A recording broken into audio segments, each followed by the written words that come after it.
بسم الله الرحمن الرحيم. السلام عليكم ورحمة الله وبركاته. بینەران و بیسەران و عزیزانی کەناڵی پێیام و دوانگەی خەڵک،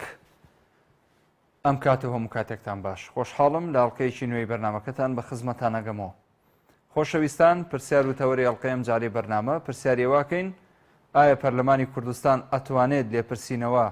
لە حکوومەتی هەرێم بکات یاخود نا؟ لە ڕێگەی و ژمارە تەلەفۆنانەی لەسەر شاشەی کەناڵی ئاسمانی پێیام هەیە، ئەتوانن پەیوەندیمان پێوە بکەن. هەروەها ڕاوسەرنجی خۆتان تێبینەکانتان بخەنە ڕوو بۆ زیاتر دەوڵەمەندکردنی تەوەری ئەڵقەی ئەم جارەی بەرنامەی دوانگەی خەڵک. خۆشەویستان، معلومی هەموو لایەکە پەرلەمانی کوردستان لێرە و لێوێ باز لەوە کرێ کە هەیبەت و شکۆی پەرلەمان کەم کراوەتەوە و بەکەم سیر ئەکرێ لەلایەن حکوومەتی هەرێمەوە. لە هەفتەکانی ڕابردوو ڕۆژانی ڕابردوو یاداشتێک بەرز کرایەوە بۆ سەرۆکایەتی پەرلەمانی کوردستان، داوایان کرد لێپرسینەوە لە سەرۆکی حکوومەتی هەرێمی کوردستان و جێگرەکەی بکرێت. بەڵام دوجار نەتیجەکەی ئەوە بوو سەرۆکایەتی پەرلەمانی کوردستان ئەم داواکاریە یاخود ئەم یاداشتیان ڕەت کردەوە، ئیتر بە هەربیان و یەک بێت ئەوەیان ئێوە قسەی لەسەر بکەن. بۆچی پەرلەمانی کوردستان نەیتوانی سەرۆکی حکوومەت و جێگرەکەی بانگهێشت بکات بۆ نێو پەرلەمانی کوردستان، یاخود بۆ ئێستا ناتوانێت؟ پەرلەمان نەکوژاوەتەوە، بەڵام کوژێنراوەتەوە. پەرلەمان پەک خراوە، لاواز کراوە، پێگەی لاواز کراوە. ئەم هۆکارانە چی وای لەوە کردووە کە پەرلەمانتارێک یاخود سەرۆکی پەرلەمان نەتوانێت لێپرسینەوە بکات؟ من داوایەکم لێوەی بەڕێز هەیە ئەوانەی کە ناتوانن لە ڕێگەی شاشەی پەیامەوە بینەرمان بن، ئەتوانن لە لایڤی ڕاستەوە خۆی سۆشیال میدیا لە تۆڕی کۆمەڵایەتی فەیسبووکەوە، لە سایتی پەیامەوە یاخود پەیجی پەیامەوە بینەری ئەم بەرنامەیە بن، هەروەها شەیریکەن لای خۆتان بۆی زۆرترین کەس بیبینێ و قسەی زیاتر لەسەر ئەڵقەی ئەم جارەی بەرنامەکە بکەین. شاسوار وەرەگرم لە کۆیە. کاک شاسوار، السلام عليكم. سلام ورحمة الله وبركاته. لە کفریەوە بەڵێ سڵاوی خوات لێبێ لە کفریەوە. خۆش بیاخوا مامۆستاگیان پەرلەمان هیچ نییە، هیچ حەسابێکی بۆ ناکە، یانی حکوومەت وەلایەنی ئەم دەسەڵاتدارانەوە تێگەیشتی. بەڵێ ئێمە دەیانجار هاوارەکەن دەناوین ئەو جەنازەیە کە لە سەماوەیە زناسیاتەکەەکە بکردنەوە بۆ خاوەیان بکردنەوە، جەنازەکان بۆ نایەبن ئەفاکراوان بۆ نایکردنەوە. ئەمە حکوومەت کووە، خوڕ کووە، غەزەب کووە. ئەمە پەرلەمان نییە کاکە، پەرلەمان وا چۆنە بێ؟ پەرلەمانەکان ڕاوەکە نەرن لە پەرلەمان کاکە خۆ بنەوەی چیەکەن لە پەرلەمانە؟ لێپرسیەوەی چی؟ خۆ ئەمان ئەسڵەوەدارەوەتینە، ئەمە سی ساڵان حکوومەت دزی دەکرێ، کارەبا دەبڕێ، ئاو نییە، خزمەتگوزاری نییە، تاینات نییە. خەڵک دامەوتنەوە، خەڵک خۆیە کوژە، خۆیە سوێنێ. پەرلەمانی چی؟ بەڵێ کام پەرلەمان؟ بەڵێ باشە بۆچی ئەی ئەوە نییە پەرلەمانتاری تایە 111 پەرلەمانتاری تایە موچەی رب العالمین کەس بۆ پارەیکە، رب العالمین کەس بۆ خەڵ نایکە، کەس بۆ خەڵ ناکە، خۆت خەوڵەتی کەس بەردێکت بۆ ناگوەستەوە بۆ یانجاتەورە، ئەوە خۆت خەوتەی هەر نارێکی هەر حەقیقەتەرە حکومەتکار خۆ بۆتەوەیکە. پەرلەمان پشت بە فڕان نەوەسا، پەرلەمان یادڕازنا ماڵ و ماڵەکەڕیان دنیان کۆکردن دەرکی ئەو مای ئەو ڕخنە ساڵ ڕخنە تری کردی بۆ خۆی، هەردۆ تەلەفۆن ناداتەوە، هەفتە سێ جێ ناکا. پەرلەمانی چی؟ ئەمە ئەم حکومەت کوردیە براجوارەکەم، حکومەت یعنی پارە، کورد یعنی پارە، کورد یعنی پارە، کورد یعنی پارە. بەسایی دەرێ هەمووشی جۆرا بکات، بەسایی دەرێ خاکە پۆشێ، خۆیە پۆشێ، دایکە پۆشێ، کوڕە گوچلێ خۆیە پۆشێ، گوچلێ خۆی توای گوچلێ خۆی پۆشێ، گەرێک کارامەتی چۆن بێ، گەرێ بە چۆن شێوە بێ و کەسا خەڵک هاوارەکە ئەو حکومەتێلۆ خۆی کوشت. داکە خۆی کوشت. کام پەرلەمان؟ کام پەرلەمانە؟ کاتە پەرلەمانەکە؟ سوالەکە دووەڕە ماڵەوە سوالەکە پەرلەمانەکە کاکە سوالەکە. ئێمە بە هەڵگر داوای تاکسیاتیەکەن کاکە 9 ساڵ خەگەرە یاوی تاکسیاتیەیە، کەرامەتی فۆشیە، خەگەر سال بوو، ئەتێ بەگێرە خەگەر فرۆشت، کێفەرکە عەرفانی کرد بەرەکەی دەدزی، کێفەرکە عەرفانی کرد کەشولانەکەی دەدزی. كم كردايتي؟ كم كردايتي؟ وزي كهرباء شوية وزي كهرباء بصراحة الكهرباء كيف؟ كم وزي كهرباء؟ كم وزي كهرباء؟ كم طلع شو خصبت؟ كاك شاسوار خلق فروشيا، خلق فروشيا كاكا، خلق فروشيا، خلق فشبة خوي بوسيا، فشبة برلمان نوسيا، كاك شاسوار حكومة نوسيا، هذه خلق خوي فردوا خوي بوسنيا دينكم ديناركم الحكمة خيانة دينار حكمة خوي فروش حكمة تما حكمة تما لم يعطي حكمة الدنيا أبي خلق هو ده خوي حق بكيانيا خوي بكياني توا خوي كوجي خلق كوجي فروش خوي كوجيات كتيات ديانا معنا نقول أنفال كدوا معنا إخوان مثل شارك إخوان شارك إخوان مثل أمانة إخوان كي إخوان ومن إخوان سنا إخوان أمانة إخوان كاكا دو من أمانة إخوان دەست خۆش بێ سپاس دەکەم کاک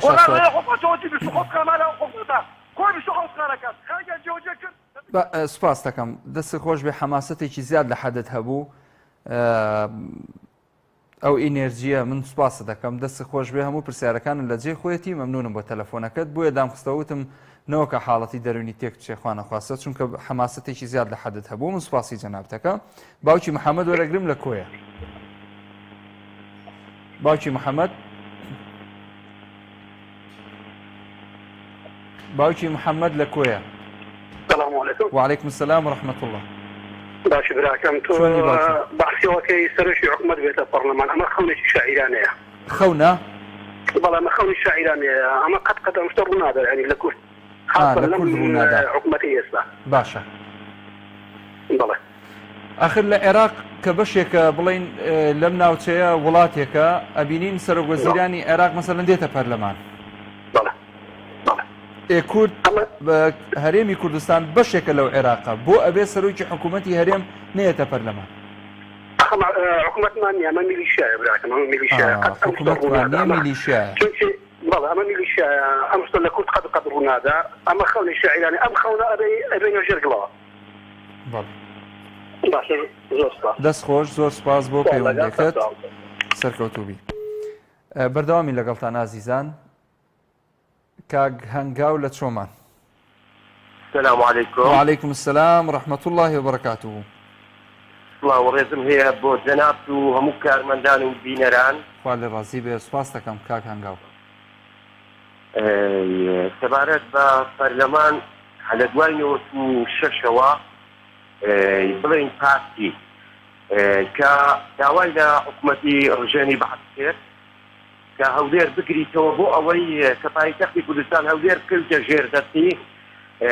بتواني هم شتكان لبردستي خوي دابير برلماني خيرش زير كنترولي خوي سوكا إسا برلماني إسلام وهل بجاردني دياري كربو خوي سلوكات كرسيدانا أو بتدوير دست كرسيش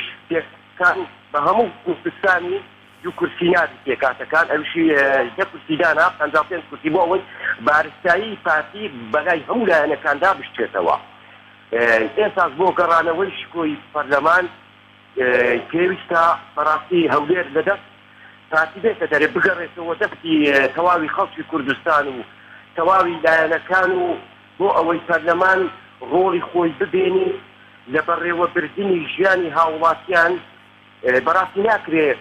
لا بدرێژایی ئەوەندە ساڵی 30 ساڵی خەڵکی کوردستان لەژێر هێڵی هەژاری و نەهامەتی بێکاری دابێ بەردەوام کۆچ بکات بەرەو هەندەران لە پێناو ژیانێکی ئێستاش پێویستە بەڕاستی هەموو خەڵکی کوردستان یەک هەڵوێز بێت و هەموو لایەنەکانیش بەڕاستی پەرلەمان شکۆی بگەڕێتەوە شکۆی دەکاتنی دەڵێ ئەمە بەهێت کێشەکان یەکلا دەکەنەوە پەرلەمان بۆ کاک هەنگاو پەرلەمان بۆ شکۆی نەماوە پەرلەمان کەوتۆتە دەست حیزب کەوتۆتە دەست پارتی بڕۆ 6,000 11,000 تەکداری سووری دامەزراندوە کوردی کە پێشوەرگە هێزەکی بۆ کردوونەوە پای ڕۆژە نازانکە باشە بە نفوس بە قانون دەبی نفوسی عێراقی کوردی عێراقی ئەو جارە دابمەزرێت بەڕاستی ئەوە هەوڵی مانەوەی خۆی و سەرکردنی خەڵکی کوردستانی داوە لێ ناگەڕێ یەک لایەنەکان بەری شوکاری خۆیان هەڵستن باشە لە پێناو مانەوەی خۆی بۆ ڕێنەوتە چیرایکە تورکیا شەڕی چەند وڵاتت بۆ دەکات وە لە سووریای لە عێراق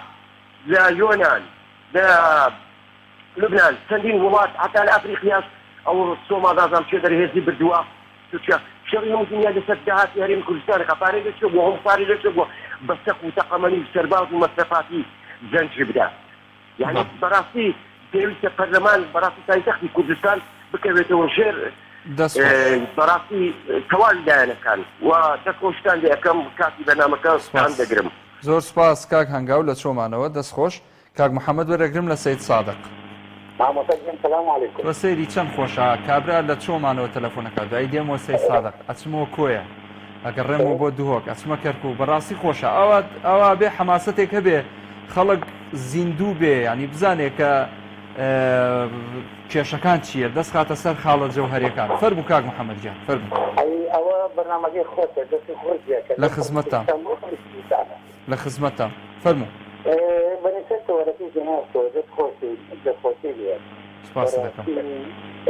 پەرلەمان شکۆی هەیە بەبەرەوەی بەرهەمی خوێنی شەهیدانە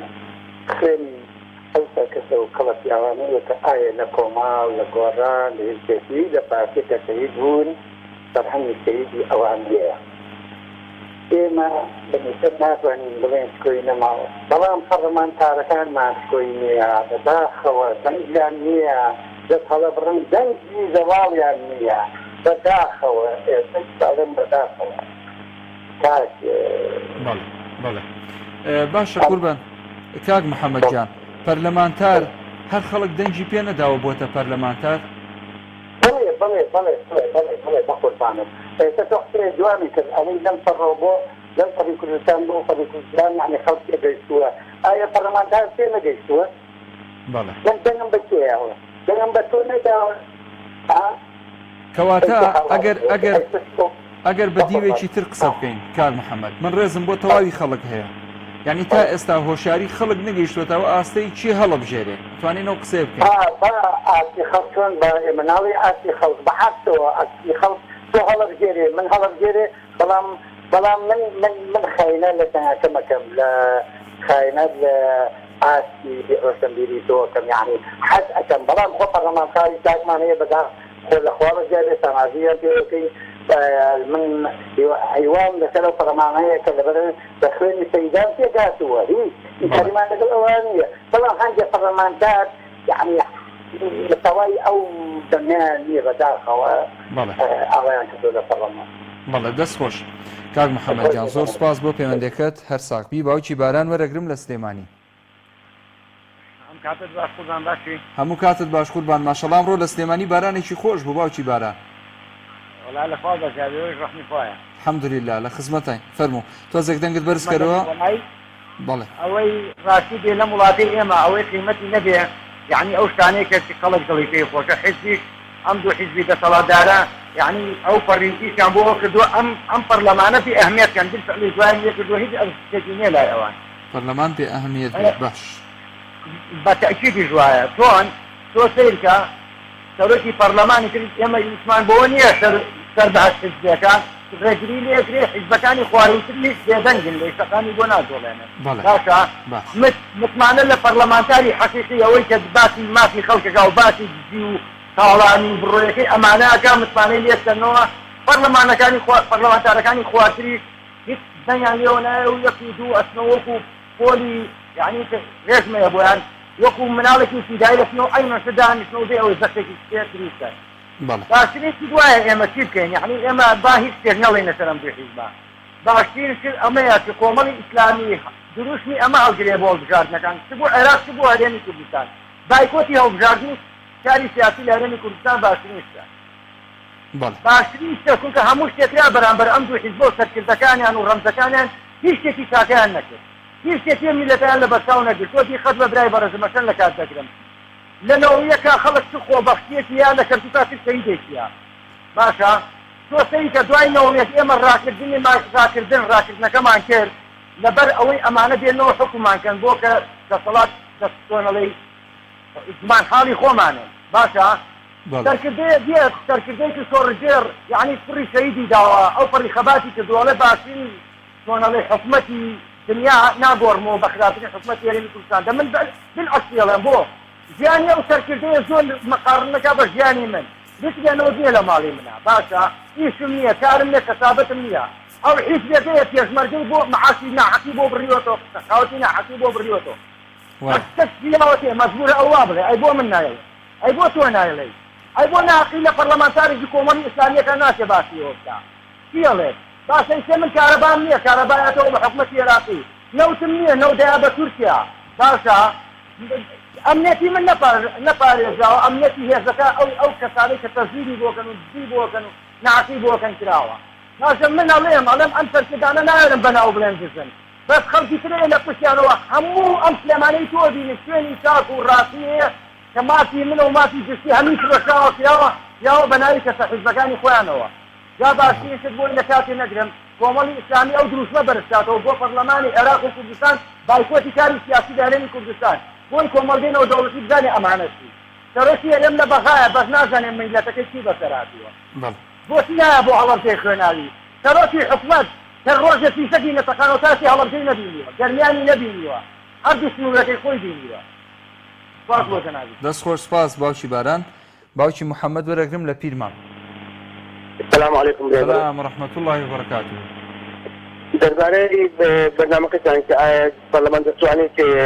پێشنیار لە حکوومەت بکات من دەڵێم نەخێر هەرگیز ناتوانێت پێشنیار لە حکوومەت بکات بۆ ناتوانێت ئەوەی کە لە پەرلەمانە ئەوەی کە لە استکانی هەندێک لە پەرلەماندا هەمویان پشتگیری لە حکوومەت و لە جێگرەکەی دەکەن کەواتە ناتوانین لێ پرسینەوە لە حکوومەت بکات بە هیچ شێوەیەک بۆیە حکوومەت دەتوانێت لێ پشتگیری لە پەرلەمان بکات دەتوانێت پەرلەمان دابخاتن دەتوانێت حەسانە لە پەرلەمانتان وەربگرێتەوە بەڵام هەرگیز ڕۆژێک لە ڕۆژانێ تاوەڕێ ئەوەی نەکەین کە پەرلەمان مان لە حکوومەت وەربگرێتەوە یاخود بانگێشتی سەرۆکی حکوومەت و جێگیری حکوومەتەوە یاخود وەزیرێک بکات بۆ لێ پشتگیری لە پەرلەمان کەواتە وجودی پەرلەمان ئەهەمیەت و زەرورەتی هەیە بۆ کۆمەڵگە لەو سەردەمەی ئێستا کە لە کوردستانی هیچ وجودێکی وجودێک نییە بۆ پەرلەمان کە بوونی هەبێتین تەنها موچەکەی و تەنها هیچ تر نییە ئەو موچەی وەردەگرن و تاوە ئەگەر نابوو هیچ استفادەیەکی بۆ گەلی کورد و بۆ کوردستان نییە یعنی وەکو کاشاسوار لە کەفریوتی کورد یعنی پارە تاوە تەنها پارەیە هەموو کە دەرێن پارە هەموو کوردێک نییە بەڵام هەندێک لە دەسەڵاتێن هەموو سەروەت و سامان و هەموو شتەکانیان بووتە پارە هەموو کوردایەتەکان هەموو بۆ پارە جارە ئەمان گوت جاران باوکو باپیرانی مەزیان گوت یان کەرکووک دڵی کوردستان بەڵام ئێستا کەرکووک دڵی کوردستان نییە ئێستا کە نەفسەکە دڵی کوردستانە کە کوردستانی بەشێک لەسەر هەزار کەسێک هاتووە هەمووی نا ئەوانێت هەموو بوو لە سوتەمەنی جێدەستی ئەوانەی کە وەکو مافیە لە کوردستانی دەسەڵاتیان هەیە زۆر باشە دەست خۆش بێ زۆر سپاس دەکەم بۆ پێشنیارشم هەیە ئەگەر لێم قبول بکەن لە خزمەتای سەلامەتی من داوا لە کۆمەڵی ئیسلامی دەکەم کەوا من وەکو لایەنگی قسەی ناکەم وەکو هاوڵەتیشی کورد قسەی دەکەم داوا لە کۆمەڵی ئیسلامی دەکەم کەوا لەگەڵ نەوەی نوێ شام بدراتە خۆپیشاندانەکان بۆ ئەوەی دەسەڵات و حکوومەت تۆزێک بخۆی دابستەوە چونکە بە هیچ تەنها بەلایەنێک ناتوانێت خۆپیشاندان تاکو تایبەت جێبەجێ بکرێت سپاس باوکی محەممەد دەستخۆش باوکی دیار وەرەگرم لە کەلار السلام عليكم عليك السلام ورحمة الله وبركاته كان محمود يا ماشي باشي باوکی دیار جان سپاس دەکەم كاكا محمود ديار البداية برنامج جنابته أم برنامج تا يستمن محاولة كم نتواني وريقرن بوي يستاقر اشتغان توجه إخلافه بنبولة فرمو لخزمة بالنسبة صاحب فرموين بالنسبة برلمان واشتغنية بناي برلمان ما اشتغي كانت وريا روكو برلمان كي تبني استدعستين وايو اشتغنية يعني رياقر يزفر ما تنبو أو برا يعني كومل وشمكتي يتركها وعنا للراسية هذا الصواليش والنتائج وأول كيف لو أنا كمل شغلان بولي هذا في استقراراني بزوج نوينا مع بناي دواران بو بزوج نوي دواران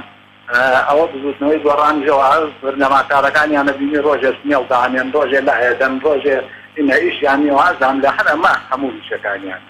الراسي إن جال أوي وضع حاسو أنا أوي أجرك توزيك يعني إنسانيته لقلب غيظم يعني أوي قد إنسان وقد إسلام ودينا كما نومي زين أددنا كان ما بوكو مالي إسلامي لأن ها برنامج بخشين بس أبو أوي هەموو حیزب و هەموو لایەنەکانی فێر کرد کە بەرنامە لەو شویان بێ بۆ نمونە کاغم محمود ئەگەشتیە بڵێم ڕەنگە جەناب تووانێکی گوێمان باش بیزان مۆزوعەکەی ئەڵێ ئافرەتێکەکەتە لای مەلای ئەڵێ مامۆستا من ئاچم ئەو ئیشە ئەکەم و ماڵی هەتی و هەیە ئەیدەن ئەوی جوابەکەی ڕەنگە جەنابیش بزانێتی پێ ئەڵێ مامۆستا بەڵام ئەمانەی ئمڕۆ هاتوون سەروەتی ئەم میلەتە ئەدزن بە ناوەی دەستگای خێرخوازی بارزانی و هێنی شاتەشانی مانی شاتەشانی دەستگای خێرخوازی مانی شاتە ئێستا کێ بەخشنەوە بەسەر خەڵکە عەلاسازان بەکادا ئەڵێ مەسەلەی خودیاڵێ ڕۆمی هێنازان خۆمە ئەدەی دەستنێڵی خۆم يعني سر سامانك أجدن لا من يجدن أنا على أجدن بفقير السؤال وده قالوا إيش هذا كان ما مجوري كويس حمر رشيد نازانم زاراوس كي أوانا فتكم مشغولنا كم بروجانا فعجو كتير يمش بتواني ده قال دنا دەست خۆش زۆر سپاس دەکەم خوا سەلامەت کە باوکی دیار هیوای لەش ساکیت بۆ خوازم باوکی محەممەد وەرەگرم لە شاری هەولێرەوە باوکی محەممەد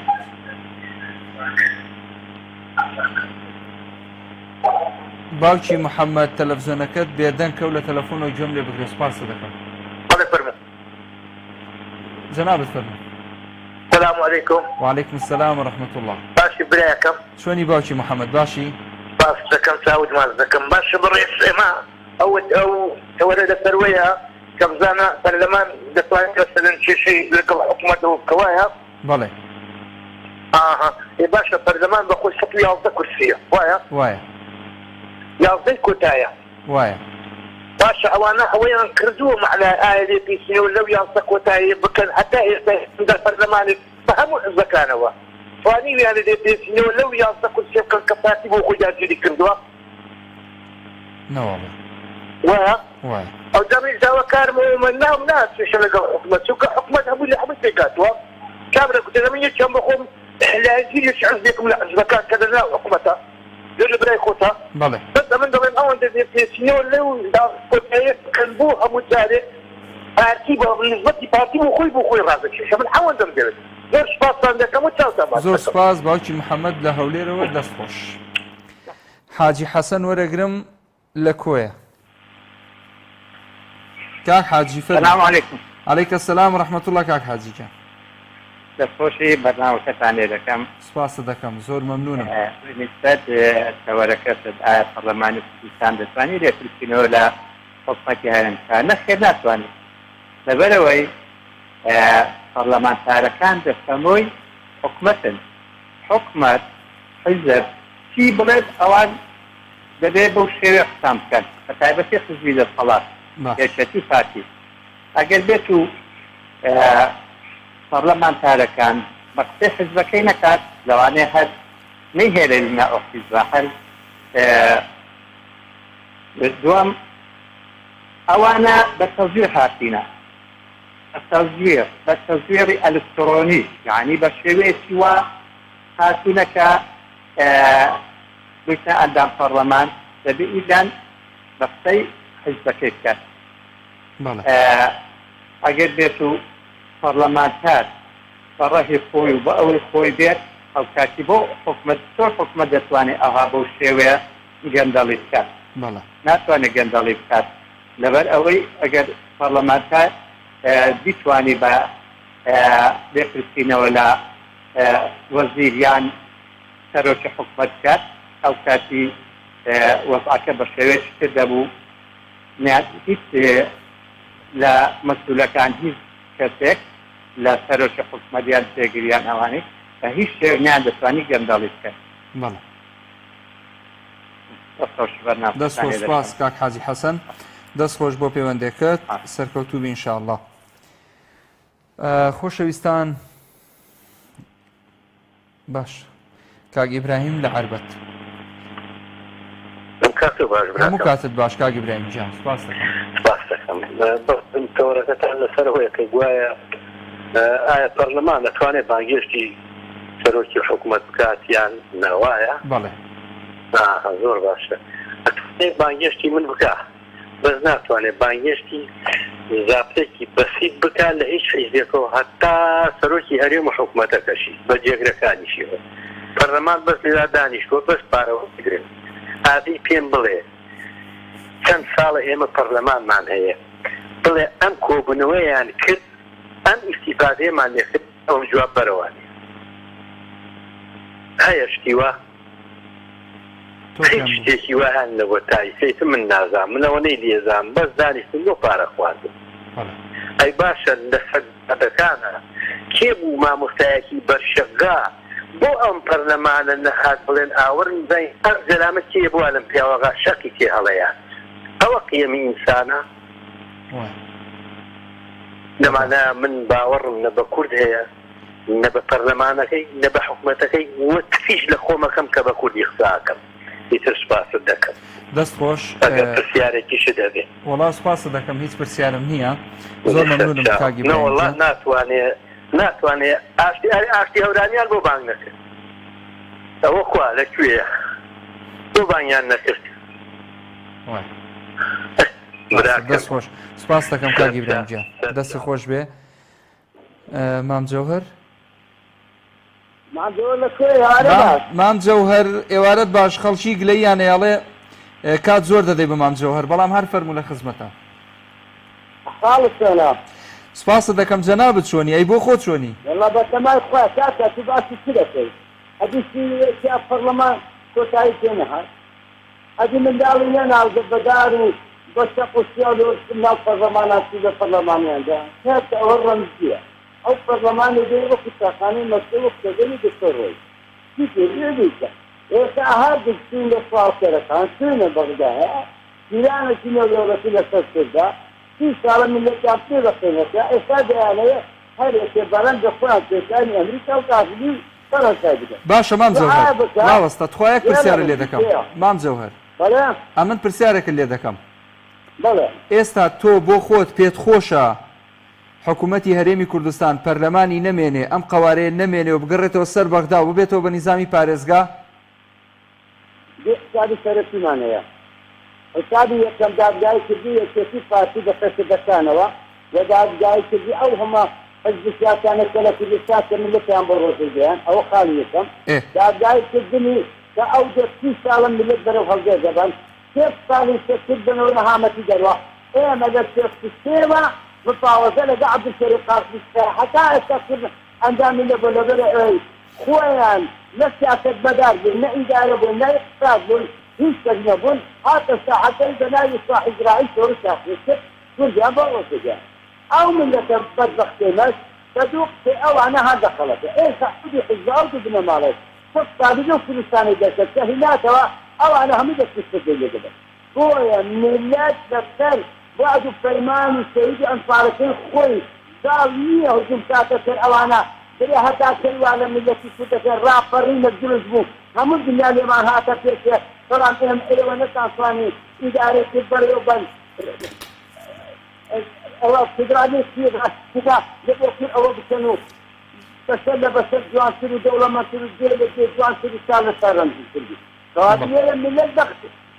ڕێگەم بدەم ملت بەرپرسیاریەکە بەخشە بوویتە پارسەنجی ئەو حسابە سیاسیانە سەرکردە حسابە سیاسەکان پارسەنجی دۆمە کە خێنەتیان بەرابر هەرێکە لە ماڵەکەی خێندان کردارە خێرات و پلۆ پایان وەرگن لە بەغدایە لە کوردستان نەوانە لەسە وڵاتان هەرێکێ بەنەو خۆی نیشان دەدا دنیا قەسمەریمان پێ دەکا ئاوای کوردستان لە بەغدایە نەما ئەمریکا دەڕوا دەوێت تورکیا و عەجەمی لە کوردستان نەهێلی ئێمە ئەوە باشترە بگەڕێنەوە باڕێکی احترامەکمانەوە کازمی داری سەرتە عەدا لە کورد ناکا مەلەفی 6 ملیۆن ئەورا قاتی کرۆ بەغدایە مەلەفی سەردەمی داعش پێت برێم ئەوانە جارۆژیانە دەبی ملت بەخۆکەوی ئێستا پارتی بە حکمی ذاتەکەی حتا قەیلە ئێستا قەیلە بری حکمی ذاتی دەبێت دەستا حکم بمێنێتەوە لەسەر حکم بکات بەو شێوەی تەماشا ملت کوێ لێ بکە قەیل نامدلا بە سەرسەکەی خۆ قەیلە بەردەوەندا نەمینێ و بەڵداگانەوە کاتە 7,000 زنجیوار و ئەمنی سپارات بکات کوردیان تاسەت ئەداری قوربەسەت فەرمانبەرە پێیان بەخێنات ملیارەها دۆلاری ئەو ملەتەیان لە خارجە باب نبدأ مساحة تحليل سهلة باسا باب كل بدأنا فرنسا بتفرق ناس أوانا درويان كت رفرام دوم همش كان درو كت من الجذب في العراق سپاس دەکەم جەوهەر دبلوماسية يعني دەست خۆش سپاس بۆ پەیوەندیەکەت ممنون أول رأسي كيس عمل باسي دكم برلمان في برلمان ده سقطة بيصير في برلمان ده ثاني واحد باشە خۆر لەگەڵ خواحافیزت بێ باوکی محەممەد وەرەگرم لە ڕانیە السلام وعليكم السلام ورحمة الله وبركاته پەیوەندەکەی قەتع بوو بەداخەوە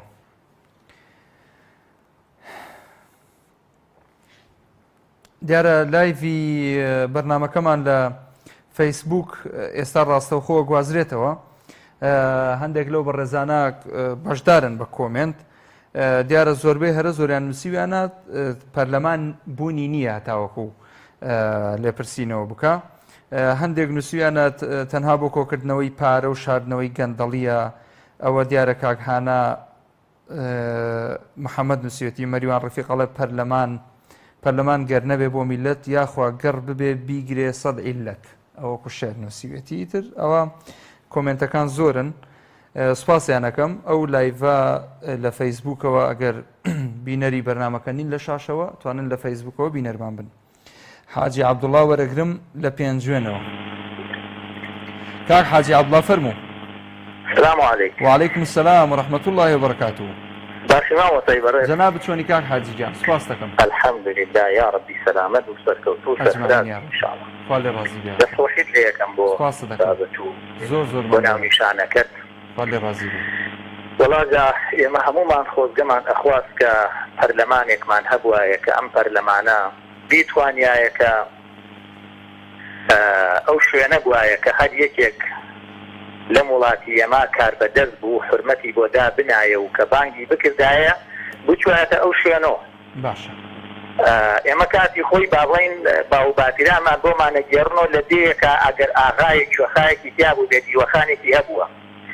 ئەو کەسە هەر دەسەڵاتێکی بوو بێ بان کراوە بۆ ئەو دیوەخانە حرمەتی ئەو دیوەخانە گیراوە و لێپرسینەوەی لەسەر کراوە بەڵام بەداخەوەی مە پەرلەمانێکمان هەیە ئەسڵەن ئەوەی دەسەڵاتدارە هەر ڕووی نایە بچێ بۆ پەرلەمان وەکو پێی عەیبە ئەڵێ چۆن ئەبێ من داکرێمە پەرلەمان و پەرلەمان لێپرسینەوە لە من بکە یعنی ئەمە واقعە بۆیە ئێمە ئەو ئەندام پەرلەمانانەیش لە هەر ڕەنگ و لە هەر شێوەیەکن کە هەوڵیان داوە بۆ لێپرسینەوە دەستیان خۆش بێ کارێکی جوانیان کردووە کارێکی یاساییان کردووە بەڵام بەڕاستی ئەوە پێڵێن وەکو چۆن ئەڵەی بەراندۆشیە ناکرێت لەبەرەوە هەر هەوڵێکە داویانە و یاخوا سەرکەوتوو بن و ئومێد دەکەین کە بەرهەمی هەبێ بەس لەوە ناچێت هەر کاتێ ئەگەر بەران شیری تیا بوو دۆشرا ئەو کاتە پەرلەمانی کوردستان ئەتوانێت لێپرسینەوە لە دەسەڵاتدارانی هەرێمی کوردستان بکە زۆر سپاس بۆ جەنابی شت کاک حاجی عەبدوڵڵا لە پێنجوێنەوە کاک هاوار وەرەگرم لە چوارخوڕنا کاکەیوارە باش هەموو کاتت باش وڵا پێشوەی قسەکانی پێشنیارەکەم بۆ جەناب بێ بۆ جوابکردنی بەرنامەکە یەک کاتەکەت کە مادوو هەنی وەخت تعدیل کرێ بۆ نەفەرەی وایە تا من لە نی ساعاتە لەسەر هێڵم تەماشا دەکەم هەر بۆ نۆکەوەنی دووەرگتووە کەچی وەستی 5 دقە ڕۆیشتۆ بۆیە لە دقە و نیوەک زیاتر بۆی زۆرترین پەیوەندی بگری زۆرتیان ڕێی وەرگی لەو بەرنامەیە بە کاتەکە شتێکێکە زیادکەن باشترە بۆی کاتەکە نەکوژم کاتێکیان بێگومان ئەوە مەدامان ناکاکە مەسوول تەشریفی جەنابی مبارەکی هات بۆ پەرلەمان و پەرلەمانتار پرسیاری لێکردن چی جوابی ئەو خەڵکێداتەوەی پەرلەمانتارەکان وەکو ئەو تیمەی حکومەتەوەی ئەو فترەی هات کە لێ پرسنی ئیسافاتن وەک دەڵێ قسەیان کردن لەسەر داهات و لەسەر چۆنێتی داهات و چۆنەوە کاکە ئەویش دێ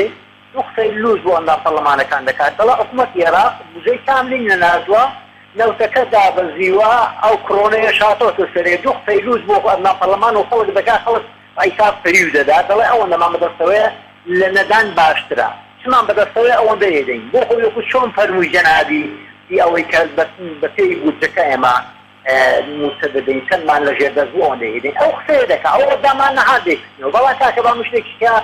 بە هەموو ئیزبەکان کەم بەیەکەتی نیشتیمانی کوردستانیش بڕە ئەو پەرلەمانی ئێستا هەرچی سوود و ئیستیفادەی بۆ خەڵک و بۆ ئیزبەکانیش نییە نەکەر بۆ خەڵک بۆ ئیزبەکەی تۆش و یەکەتیش هەتا هەموو ئیزبەکان غێری پارتی و پێگرتەکانی خۆی نەبێت کە ئێستا ئەنجا ئەوەندە پەرلەمانتاری پێچیناوە بە ئەوانی تێگرتن بە ئیساد ئەوە کەمینەکانن ئەوانیشی تێگرتن چی مەبەست بێ بۆ خۆی ئەو ئیسدا لە پێناو بەرژەوەندی ئیزدی و بنەماوەی خۆی چی لە قازانجی بێ ئەوە تێدەپەڕێ چی لە بەرژەوەندی نەبێت پێناپەڕێ ئەوە بڕاوەتەوە لە جارەکەی دیکە چۆن شتێکە لە بەرژەوەندی نەبوو قۆفیلە پەرلەمانتار و قۆفیلە پەرلەماندا و دو ساڵ دایخست بە هەمان شێوە ئێستا شتێک نەماوە بەنای ئەو پەرلەمانێک کە تۆ ئێستا باسی دەکەی و خەڵق سەیری دەکات بەس بۆ جوانکردنی سیمایە بۆ دەرەوەی پێفری ودەن بڵێن ئەوە دیموکراتیت لە کوردستان هەیە ئەوە زەنگی ناڕازیە ئەگەر نا هیچ شتێک هەشتێک لە بەرژەوەندی پارتی و بارزانانی نەبێت لەو پەرلەمانی تێناپەڕێت چونکە هەرسێک دەسەڵاتەکە دەی خۆی بزانێت چه پەرلەمانە چه ئۆسمەکە سەرۆکێنەمە هیچ کەسێک هیچی بەدەست نییە بۆ معلوماتان یعنی ئەمە حاصل سادە دەبێت نامەوێت کات کوژبووی خەڵکی دیکە قسەنەکان ناقسەی زۆرم پێ زۆر سپاس کاک هاوات دەست خۆش کاک حەمد ڕەشید وەرەگرم لە ژاراوە کاکە مامۆستا عەلی جانە و کاتت باش ێوارەش باش هەموو کاتت باش بەڕێزی چیش گرێی لێ کردین کراخر پێم وایە تۆزێک لە خۆڕا دەبینیشت مات پێ بۆیە قسە دەکەیت لە خزمەتە کاک حەمد ڕەشید داوای لێبوردن لە ئێوەش لەوانی دەکەم کاکە کاکی بەڕێزم یەک عیبی نییە و برا پەرلەمانتارانە باەک بگرن تێگەیشتی کێشە نییە باوەکو پۆزیسیۆنەکەی لێ نەیە با دەنجیانە بێ هیچی تێدا بەستە نییە یا دەبێتە سەڵاتدان پێدا بێنی بڵێ پەرلەمان بوونی نییە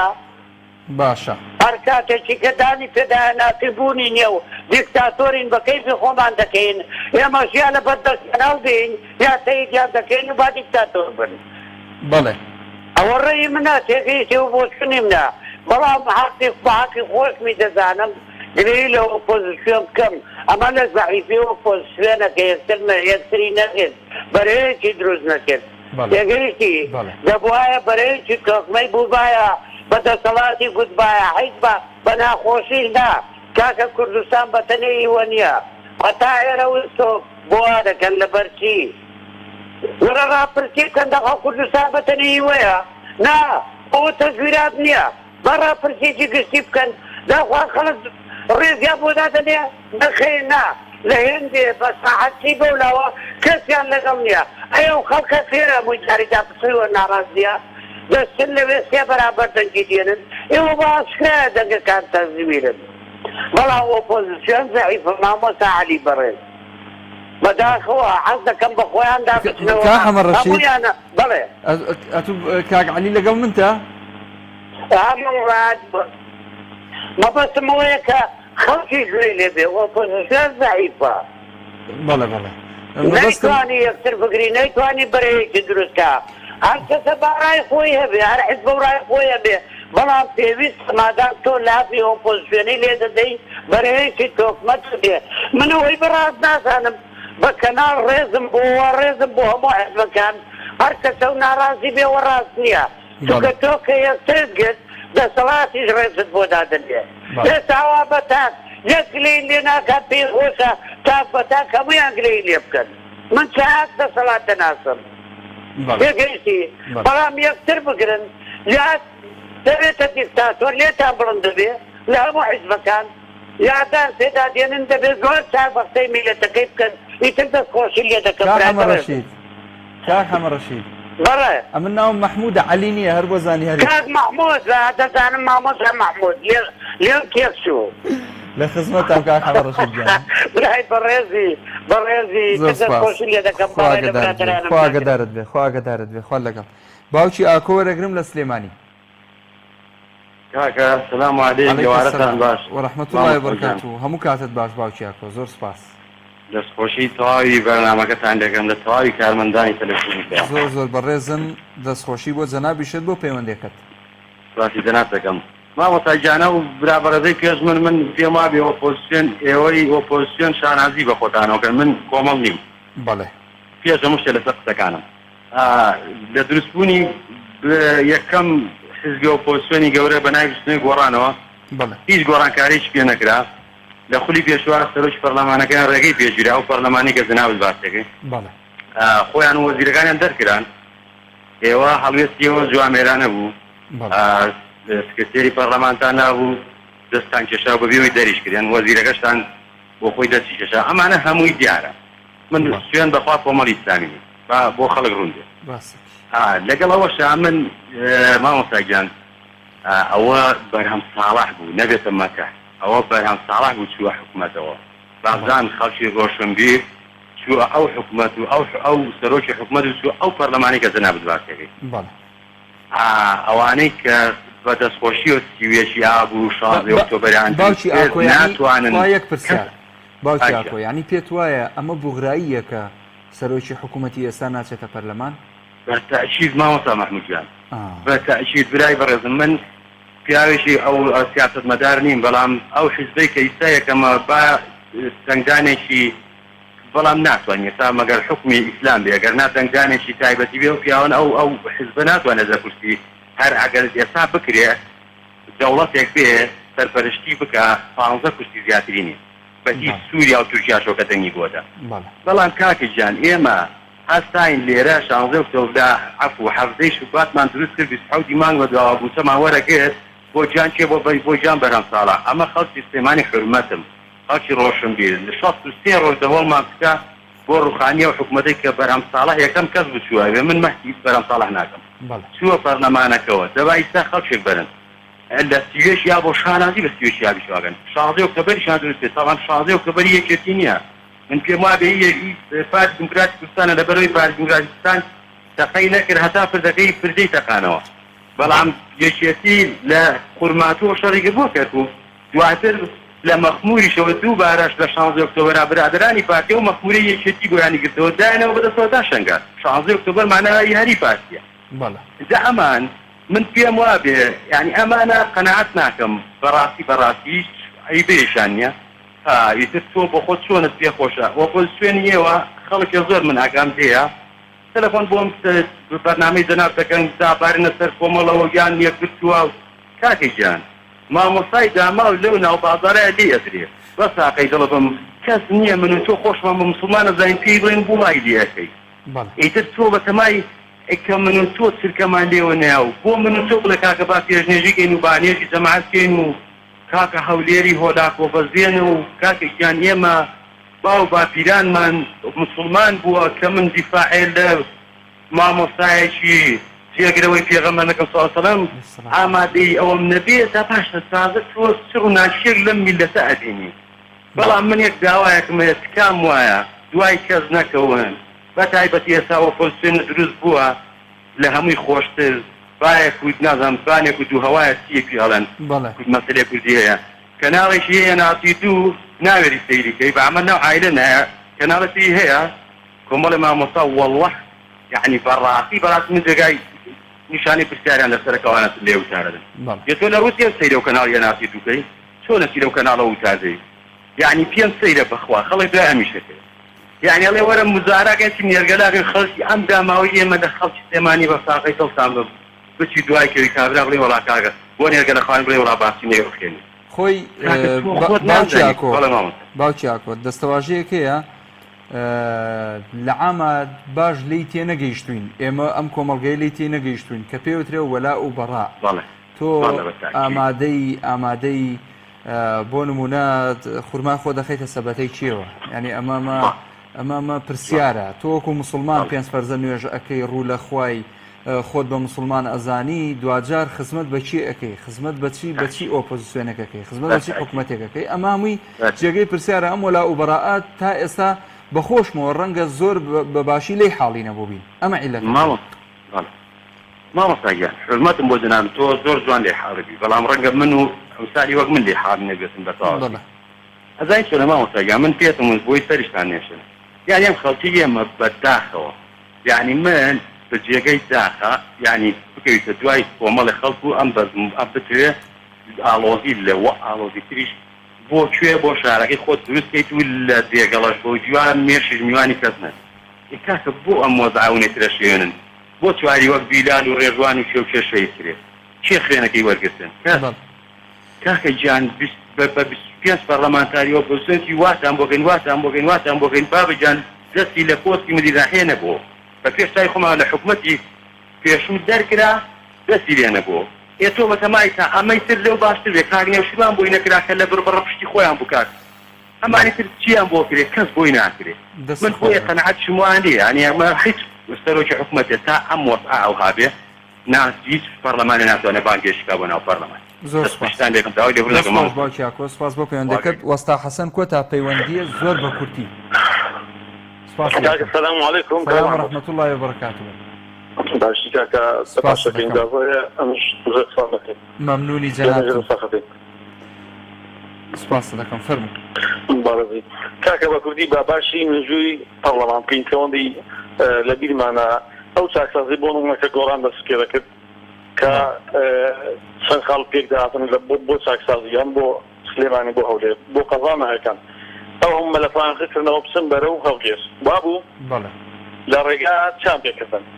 پارتی بۆ من بە چاکسازی دەکات 2 ساڵ پەرلەمانی داخست کە هەموو شتەکان کە تینیان بۆ دێ دەیکەنە یاسا تینیان بۆ دەیکەنە یاسا ئەوە لێ 2 ساڵیان داخست ئەو ماوە دیسان کەسێک وەک بەڕێز کاکسۆرانی فراکسیۆنی کۆمەڵ هەستان چیان پێکرد سوێن بەخوای هیچ هیزبێک نیمە هیچ هیزبێک وەڵڵای 75 ساڵی ئەو پارتی ئیسپاتین بۆ بکە کەسێک وەک کاکسۆرانی بەڕاستگۆ دەست ناکەوێت لەبەرەوەی ڕاستگۆیی لە کەمان جێی نابێتەوە چکە بۆخان خاوێن نین ئەو جارێک شوشێ ئەو بۆ شایەتی دروست بۆ کاچی برا ڕاستیەکە ئەوەیە ئەو فراکسیۆنە بەڕێزانەی ئەوەی قلبی ئۆپۆزیسیۆن ئەوانە پەرتەوازنە کاچی برا تو کلەی چ لەوانە دەکەیت ئەوانە بۆ خۆ ڕەشبوونەوە 30 ساڵە بەس ئێوەی بەڕێز حیزبەکان کۆمەڵی ئیسلامی بەڕێز یەکگرتو و بستنەوە حیزبەکانی کە خۆیان بە چاکسازی ئەوە دەزانن با بێن کۆبنەوە چوو دەچانە بێ کاکە کاچی برا لەگەڵ ئەلمانیت غیرەتی دەوێت ئەوان پاران هەیە سیرایان هەیە غیرەتی دەوێت ئێوەش هەموو حیزبانە با کۆبنەوە حیزبانی کە بخۆیان بەڵێن چاکسازی دەکەین هیچوە کۆمەڵی ئیسلامی هەموو شتە پێ دەکرێت بەس دەیە بە جوانی بیکات بەڕاستی پێڵەمەمە حیزبێکیش سوێن بەخۆی بەڵام چۆ دێشی دەوێت ئێستا حالێن قسەی مامۆستا عەلی باپیری دێخوا یعنی بەسە خەڵک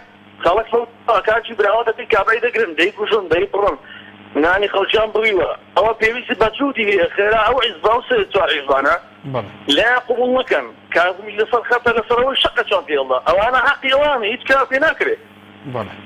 هەر کەسێک بە دڵیان لە بێداری دەکەن دەچن لە مامۆستای بدەن پێگەشتی ئەوانە یەک ڕۆژیان ماوە خەڵچان پێکەوێت پارتی ئەسڵەن پارتی قەناعەتە بۆیان 3 کورسیشی نێناوە نەک 40 کورسی بە درۆ دەلەسان دەچێت 40-50 کورسی بۆ من دێنێت کوڕشتیوانە لە هاچی دنیا پارتی 4 کورسی نییە پێگەشتی یەکیەوە پێشەش کورسیان دەدا پێ بۆ دەنجێنەکە. زۆر سپاس وەستا حەسەن من کاتم نەما زۆر داوای لێبورد نەکەم سپاس بۆ پەیوەندەکەت دەستخۆشیم هەیە